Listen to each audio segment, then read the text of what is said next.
में तरक्की फरमाएं। लेकिन एक जानिब मैं आपकी ये तवज्जो फरमाऊं कि कुछ इत्तलात ऐसी मिल रही है कि रमज़ानुल मुबारक की शॉपिंग को लेकर ये चीज़ें सामने आ रही है कि रमज़ान की शॉपिंग के लिए हो सकता है कि कुछ जगहों को खोला जाए। मैं हाईटेक टीवी के तमाम तर नाजरीन से इस बात की अपील करता हूं कि जब हमें इबादत के लिए मस्जिदें ताला पड़ी हुई थी, जब हम इबादतें खुलकर नहीं कर सके, तो फिर शॉपिंग किस बात की करनी चाहिए। याद रखिए, चाहे वो कपड़े का कारोबार हो या फिर चप्पल जूते हो या फिर कोई और लवाजिमात, ये तमाम तर चीज़ें ईद का नाम नहीं है। इन तमाम तर चीज़ों का ईद से कोई ताल्लुक़ नहीं है। ये लोग जो हमारे गुजराती बरादरान हैं, गुजरात के रहने वाले लोग हैं, आप मेरी बात समझ गए होंगे कि गुजरात का किससे ताल्लुक़ है। इनके यहाँ मसला ये कि कपड़ा बिल्कुल जाम होके पड़ा हुआ है।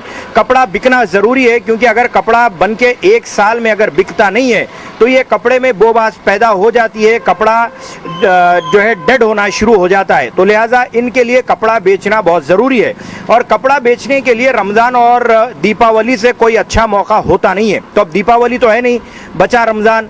तो अब रमज़ान में ये इस बात के बहाने बना रहे हैं कि किसी भी तरह मुसलमानों की जेब से पैसे निकाले जाएं, और मुसलमान भी अल्लाह माशाल्लाह हमारे भाई लोग ऐसे हैं कि ईद का नाम आता है तो रहन सेंटर की तरफ चले जाते हैं और मल्लापुरम या मुत्तोज फाइनेंस की तरफ चले जाते हैं, कर्जा कर लेते हैं, मिट्टी पे पैसे ले ज़रूर करते हैं।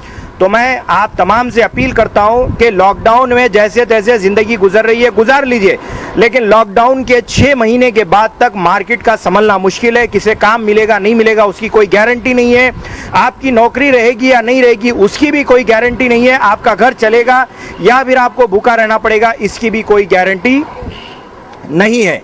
तो लिहाजा पैसे धड़ल्ले से खर्चा मत करिए, कर्जा मत करिए, रहन सेंटर का रुख मत करिए। अगर मार्केट कपड़े का या जूते का ओपन भी होता है तो इस बार आप ये तय करें कि जब मैंने रमज़ान में मस्जिद को मैं नहीं गया तो मैं बाज़ार को भी नहीं जाऊंगा। अगर मैंने मस्जिद में जाकर अल्लाह से मुलाकात नहीं की तो मैं बाज़ार में जाकर कपड़े और जूतों से भी मुलाकात नहीं करूंगा। तो लिहाजा आप तमाम लोग इस बात की तरफ आगे बढ़ें कि हम लोग जब रमज़ान हमें मुकम्मिल हलावतों के साथ नहीं मिला तो फिर हम रमज़ान की लज्जतों को भी नहीं लेंगे।